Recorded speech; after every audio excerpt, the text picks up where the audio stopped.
আসসালামু আলাইকুম ভিউয়ার্স, দেখতে পাচ্ছেন যে আমি আজকে অনেক দিন পরে আবার বাড়িতে চলে আসছি। এর আগে আপনাদেরকে দেখিয়েছিলাম যে বাড়ির ঠিক ছাদের উপরেই আমার বাবা একটি সিমের গাছ লাগিয়েছিল, যেটা নিচে থেকে উপরে ছাদ পর্যন্ত চলে আসছে। এবং গতবার দেখিয়েছিলাম যে ওখানে অনেক ফুল আসছিল। এবার আমি সরাসরি দেখাচ্ছি যে এখানে কি পরিমাণ, মাশাআল্লাহ, কি পরিমাণ সিম হয়েছে। আমি একটু দেখাচ্ছি কাছ থেকে। মাশাআল্লাহ অনেক সিম আছে এই মুহূর্তে। এগুলো বড় হলে ইনশাআল্লাহ অভাব হবে না, খাওয়ার কমতি হবে না। মাশাআল্লাহ অনেক সিম আসছে, সিমের প্রচুর ফুল রয়েছে এখনও। এবং বেগুন গাছেও প্রচুর বেগুন দেখিয়েছিলাম, এখনও প্রচুর বেগুন রয়েছে।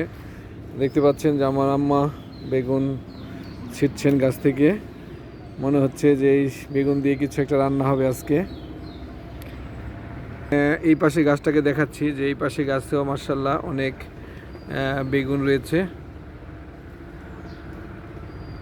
সিম গাছটা থেকে যদি আমি এই পাশ থেকে দেখাই, দেখতে পাচ্ছেন যে আলহামদুলিল্লাহ এই পাশের সিমগুলো অনেকটাই বড় হয়ে গিয়েছে এবং এই পাশের সিমগুলো অনেকটা বড় হয়ে গেছে, মানে পাড়ার উপযুক্ত হয়ে গিয়েছে, যে কোনো সময় খাওয়া যাবে ইচ্ছা করলে।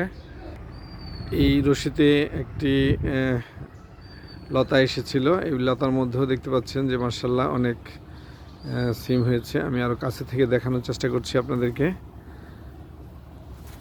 আমি ঠিক মাচার নিচে চলে আসছি।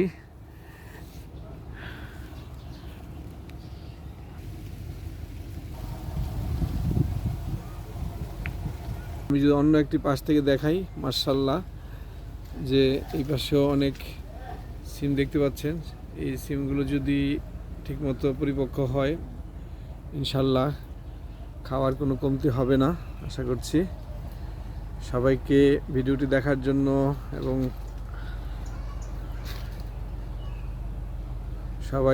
সবাই ভিডিওকে লাইক দিয়ে আমার পাশে থাকবেন। সবাইকে আজকে জুমা মোবারকের শুভেচ্ছা জানিয়ে শেষ করছি। আল্লাহ হাফেজ।